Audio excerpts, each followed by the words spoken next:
Les capteurs, dans le sommaire suivant, nous allons voir les généralités, la famille de capteurs, ou plutôt les familles de capteurs, les détecteurs par contact, les détecteurs sans contact de proximité, les détecteurs dits inductifs, capacitifs, magnétiques, photoélectriques, les détecteurs à effet Hall et les détecteurs à ultrasons.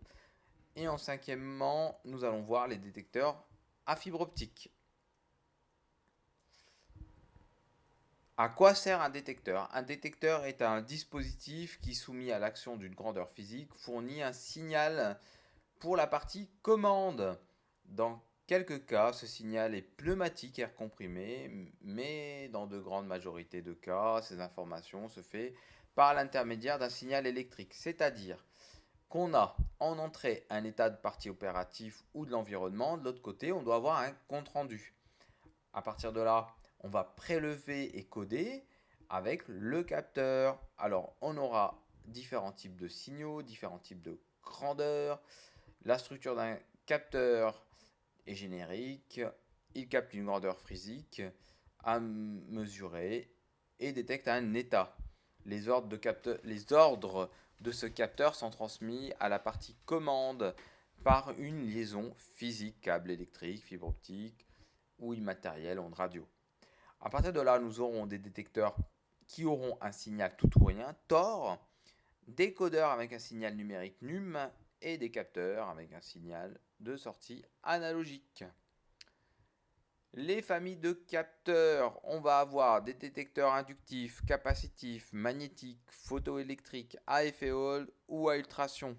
Les détecteurs sans contact sont très répandus. C'est ce qu'on retrouve dans des garages, dans des portes de garage, les capteurs de contact. Alors, les contacts avec bouton poussoir, voilà, ça sont aussi des capteurs. Les interrupteurs de position, là qu'on peut voir, hein, hop, actionnés. Les capteurs inductifs, les capteurs capacitifs, les capteurs de position. Voilà, on a à chaque fois une information retransmise. Alors, les détecteurs inductifs, ce qui est important à retenir, c'est vraiment le symbole. Ces détecteurs fonctionnent grâce à la variation d'un champ électromagnétique perturbé par la proximation d'un objet métallique. Là, on voit bien qu'il y a une bobine, donc un champ magnétique.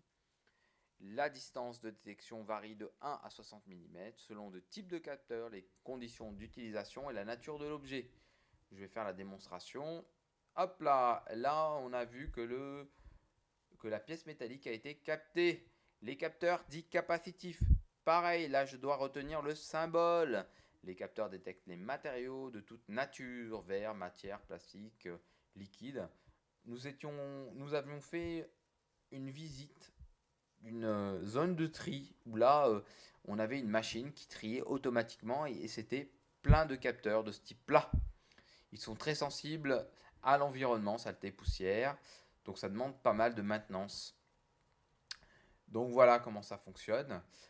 Vous allez avoir les détecteurs magnétiques. Donc là, on dit aussi les ILS, interrupteurs à lame souple, sont utilisés principalement sur les vérins, dans les tiges, est équipé d'un aimant. Donc chaque ILS va détecter les éléments métalliques. Donc c'est très intéressant aussi comme type de capteur. C'est très utilisé l'ILS. Ensuite, vous avez les capteurs photoélectriques. Il en existe de trois systèmes, les réflexes, les barrages et les proximités. Un détecteur photoélectrique est constitué d'un émetteur qui envoie un rayon infrarouge et un récepteur qui le reçoit. Lorsque ce rayon est coupé par un objet, le détecteur change d'état. Alors là, on va voir la vidéo. Hop, le faisceau infrarouge est renvoyé par un réflecteur. Il peut avoir une portée de 10 mètres, donc ils sont très intéressants. Ensuite, les détecteurs à effet Hall détectent la présence d'un champ magnétique ou sa variation. Ils sont souvent utilisés pour mesurer des vitesses associées à une roue crantée. Et là, on a encore la démonstration. Voilà. Les détecteurs à ultrasons. Les détecteurs est basé sur le temps et s'écoule entre l'émission d'une onde ultrasonique et la réception de son écho. Les avantages, pas de contact physique avec l'objet. Détection de tout matériau, quelle que soit leur couleur et leur distance, très bonne tenue aux environnements sévères, donc les conditions difficiles, pas de pièces en mouvement, donc pas d'usure, et possibilité de calculer l'éloignement de 1 cm à 10 cm. Les détecteurs de fibre optique éthytédal pour les environnements sévères, donc compliqués lorsqu'on est dans le froid ou dans très chaud, température extrême, humidité, etc. Donc c'est des capteurs très intéressants. Voilà pour les capteurs, à bientôt pour une prochaine capsule.